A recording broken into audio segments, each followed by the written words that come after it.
नमस्कार स्टूडेंट्स, कैसे हैं आप सब। मैं आशा करता हूं आप लोग बहुत अच्छे होंगे। आप सभी का एक बार फिर से स्वागत है Byju's exam prep IAS Hindi के यूट्यूब चैनल पर। आज की इस बड़ी खबर में हम लोग चर्चा करेंगे मंकी पॉक्स वायरस के बारे में। अब आने वाले वीडियो में कुछ इमेज आएंगी ऐसी जो देखने लायक नहीं होंगी, परंतु इस मंकी पॉक्स वायरस के विषय में जागरूकता फैलाना ये हमारा आपका सभी का कर्तव्य है। इस वजह से वो इमेजेस डाली गई हैं। तो देखिए ये चर्चा में क्यों आया, जैसा कि आपने हाल ही के समाचार पत्रों में, न्यूज में इस चीज को सुना होगा कि बात कर लें अमेरिका की, कनाडा की या कई यूरोपियन देशों की, तो वहां पर मंकी पॉक्स जो वायरस है इसके केस आना बहुत ज्यादा मात्रा में स्टार्ट हो गए। ऐसा देखा गया कि जो यात्री नाइजीरिया से वापस अपने देश आए हैं उनके अंदर इस वायरस के लक्षण देखे गए या इस बीमारी के लक्षण देखे गए। अब देखते हैं मंकी पॉक्स है क्या। देखिए इसमें पॉक्स लगा हुआ है। ऐसी बीमारियां आपने पहले भी सुनी होंगी, जैसे सबसे जो इसकी फेमस बीमारी है जिसको स्मॉल पॉक्स बोलते हैं या हिंदी में जिसको चेचक बोलते हैं। काउ पॉक्स भी होता है, बफेलो पॉक्स भी होता है, हॉर्स पॉक्स भी होता है, उसी तरीके से मंकी पॉक्स है। तो ये पॉक्स है, तो ये होता क्या है, पॉक्स वायरेडी। इस चीज को ध्यान रखिएगा, ये परीक्षा की दृष्टि से इंपॉर्टेंट है। पॉक्स वेरिडी जो फैमिली है, ठीक है, इस फैमिली के अंदर एक जीनस आता है जिसको बोलते हैं ऑर्थोपॉक्स वायरस। इस चीज को ध्यान रखिए, पॉक्स वेरिडी फैमिली के अंतर्गत ऑर्थोपॉक्स वायरस आता है। ये उसी फैमिली का वायरस है जिसको बोलते हैं मंकी पॉक्स। इसके अन्य वायरस भी आते हैं, जैसे काउ पॉक्स की बात करें या हॉर्स पॉक्स की बात करें, बफेलो पॉक्स की बात करें, तो वो सारे वायरस इसी फैमिली से जुड़े हुए हैं।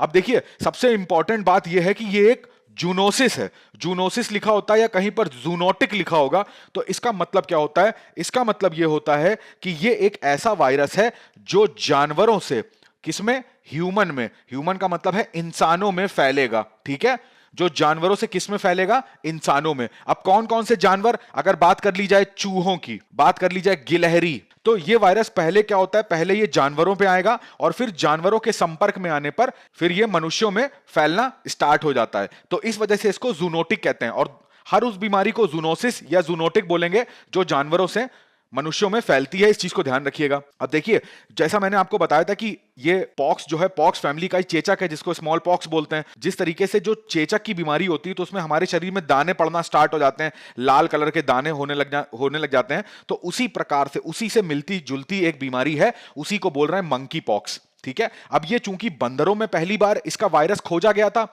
इस वजह से इसका नाम क्या हो गया, इसका नाम हो गया मंकी पॉक्स। ये ध्यान रखिएगा कि ये जो मंकी पॉक्स होता है ना, ये एक वायरस है, ये एक विषाणु से होने वाली बीमारी है।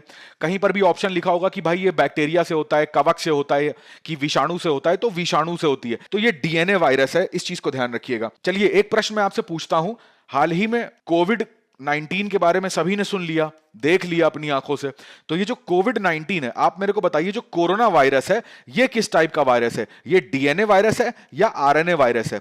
अब देखिए मैं छोटा सा आपको इंट्रोडक्शन देता हूं। हमारा जो शरीर है वो पूरी तरीके से किससे बना होता है, कोशिका से बना होता है। ठीक है, अब ये जो कोशिका होती है हमारे शरीर में, इसके अंदर आपको पता है ये केंद्रक होते हैं। ठीक है, हर कोशिका में एक केंद्रक होता है, उस केंद्रक में क्रोमोसोम पाया जाता है।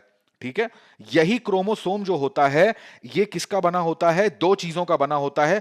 सबसे पहला एक प्रोटीन होता है, उसका नाम है हिस्टोन प्रोटीन, और दूसरा डीएनए। तो यहीं पर क्या मिलेगा आपको, डीएनए मिलेगा। अब डीएनए को आगे बात करेंगे तो ये भी तीन चीजों से मिलकर बना होता है। एक तो आपका नाइट्रोजन क्षार हो गया, दूसरा आपका जो उसको शुगर, शर्करा बोलते हैं, और तीसरा हो गया फास्फोरिक अम्ल हो गया। ठीक है, अब देखिए ये जो केंद्रक में क्रोमोसोम पाया जा रहा है, इसके अंदर क्या है, ये डीएनए पाया जाएगा। इसमें दो चीजें हैं, हिस्टोन प्रोटीन और डीएनए। तो ये जो डीएनए है ना, ये मंकी पॉक्स जो वायरस है वो इसी डीएनए पे अटैक करेगा सबसे पहले। तो हर एक वायरस जो डीएनए पे अटैक करता है उस वायरस को डीएनए वायरस कहते हैं। तो इस चीज को ध्यान रखिएगा।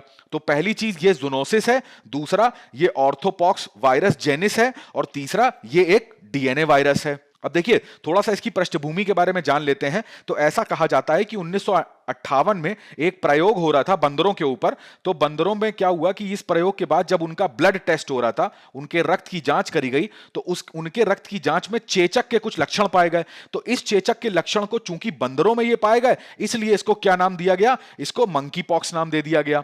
अब उसी दौरान सबसे पहला जो केस आया था वो आया था कॉन्गो लोकतांत्रिक गणराज्य में, यानी कि डेमोक्रेटिक रिपब्लिक ऑफ कॉन्गो में।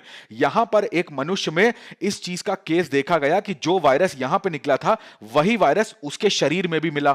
तो इसको यह चीज ध्यान रखिएगा कि सबसे पहला केस जो था वो अफ्रीकन देश कॉन्गो में आया था, ठीक है, और उसका नाम है कॉन्गो लोकतांत्रिक गणराज्य। उसके बाद देखा गया कि नाइजीरिया में 2017 में इस वायरस का, जिस तरीके से आज कोविड-19 जो है उसने अपना प्रकोप फैला रखा है, उसी प्रकार मंकी पॉक्स नामक बीमारी ने नाइजीरिया को अपनी गिरफ्त में ले लिया था। और 2017 में बहुत बड़ा एक, जिसको बोलते हैं आउटब्रेक, जो हुआ था वो नाइजीरिया के अंदर हुआ था मंकी पॉक्स का। तो कभी भी क्या होता है कि किसी देश में, ऑस्ट्रेलिया की बात करें, यूके की बात करें, न्यूजीलैंड की बात करें, तो यहां पर जो यात्री नाइजीरिया से होके आते हैं ना, तो अगर उनको उनके अंदर, जैसे अभी मैं बताऊंगा आपको कि इसके लक्षण क्या होते हैं, वो लक्षण पाए जाते हैं, तो बहुत ज्यादा मात्रा में ये चांसेस होते हैं कि उनको मंकी पॉक्स हुआ है और वो नाइजीरिया से होके आए हैं। इस वजह से ये न्यूज में आप देख रहे होंगे कि जो भी व्यक्ति, जहां पे भी, जिस भी देश में ये वायरस पाया गया और जिस व्यक्ति के अंदर पाया गया, वो अभी हाल फिलहाल में नाइजीरिया से होके आया।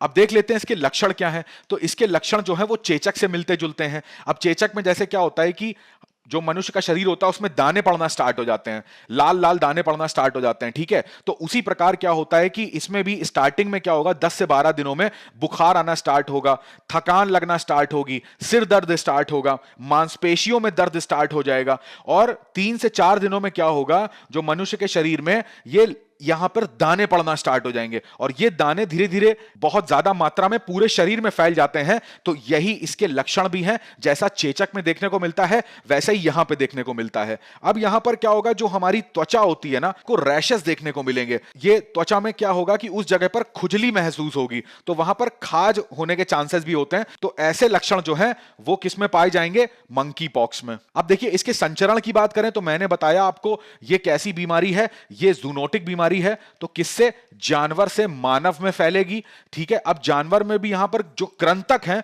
वो सबसे ज्यादा इसके वाहक होते हैं, जैसे चूहे हो गए, गिलहरी हो गए, खरगोश हो गए। तो ये सारे जो होंगे ये मंकी पॉक्स के प्रबल वाहक होते हैं। अब कुछ मात्रा में ऐसा देखा गया कि भाई मानव से मानव में भी ये संचरण होता है, परंतु ये बहुत कम मात्रा में होता है। अब ये तभी हो सकता है कि कोई एक मानव है और उसको पहले से ही मंकी पॉक्स बीमारी है, उसके अंदर ये वायरस है।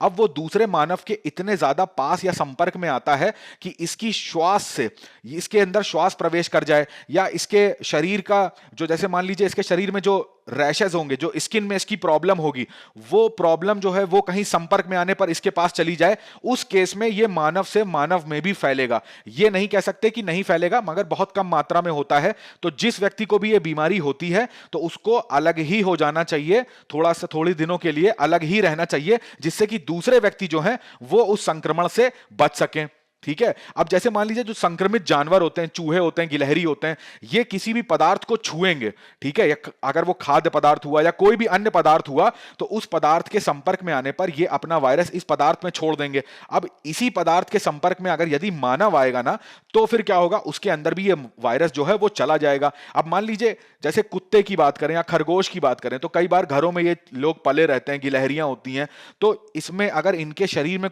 कुछ चोट लग जाती है या इनके शरीर में कोई जख्म हो जाता है, तो उस जख्म से भी ये वायरस मानव के संपर्क में आने पर मानव के अंदर प्रवेश कर जाएगा। तो ये कुछ बातें होती हैं जो इसके संचरण में हमें ध्यान देने वाली हैं, ठीक है। तो ये मैंने जो था वो आपको बताया कि किस तरीके से मंकी पॉक्स जो वायरस है उसका संचरण होगा। अब इसके उपचार की अगर बात करें तो देखिए, आपको पता होना चाहिए कि 1980 में ही WHO जो था उसने क्या कर दिया था, स्मॉल पॉक्स से पूरी दुनिया को मुक्त घोषित कर दिया था, ठीक है। तो मुक्त घोषित कर दिया, तो अब 1980 में जब स्मॉल पॉक्स, जिसको चेचक बोलते हैं, तो उसकी जो वैक्सीन बनी थी ना, उसको बोल रहे थे, उसका नाम था वैक्सीनिया। मैं यहां लिख देता हूं, वैक्सीनिया, ठीक है। तो ये जो वैक्सीनिया थी ये भी इसके उपचार में कारगर है। ऐसा बोला जाता है कि भाई 85% जो चेचक की दवाइयां हैं, जो चेचक की वैक्सीन है, और ये वैक्सीन से ही कारगर होगा। तो 85% चांसेस होते हैं कि अगर वो वाली वैक्सीन यहां पर दी जाएगी उस संक्रमित व्यक्ति को तो उसके ठीक होने के चांसेस रहते हैं। एक और चीज ध्यान रखिएगा कि 2019 में मंकी पॉक्स की रोकथाम के लिए एक अंकारा स्ट्रेन था। अंकारा स्ट्रेन का मतलब है ये भी एक वायरस का टाइप था, तो इसी वायरस की हेल्प से एक और वैक्सीन जो थी, एक टीके को मंजूरी मिल गई है। अब ये चीज याद रखिएगा कि जिस व्यक्ति को भी इसकी बीमारी होती है तो उसको क्या करना जाता है, उसको जो चेचक का टीका है वही दिया जाता है। अब चूंकि 1980 में क्या हुआ कि डब्ल्यूएचओ ने जब स्मॉल पॉक्स से मुक्त घोषित कर दिया तो जो इसके वैक्सीन थी तो इसकी उपलब्धता भी कम है आज की डेट में। क्यों? क्योंकि जो कंपनियां थी उन्होंने इसका प्रोडक्शन यानी कि उत्पादन भी क्या कर दिया, कम कर दिया। तो जब प्रोडक्शन कम हो गया तो इस वैक्सीन की जो उपलब्धता है वो भी क्या हो गई, कम हो गई है। ठीक है, मार्केट में। तो मैंने आपको एक छोटा सा एक इंट्रोडक्शन दिया मंकी पॉक्स रोग के बारे में। मैं आशा करता हूं कि आपको आज का लेक्चर बहुत अच्छे से समझ में आ गया होगा। अगर आपको ये लेक्चर अच्छा लगा है तो प्लीज इसको लाइक करिएगा, अपने मित्रों के साथ शेयर करिए और चैनल को सब्सक्राइब करना बिल्कुल भी मत भूलिएगा। ठीक है, मिलते हैं अगले सत्र में। तब तक के लिए स्वस्थ रहिए, अपने परिवार का ध्यान रखिए, पढ़ाई करते रहिए। बहुत बहुत धन्यवाद।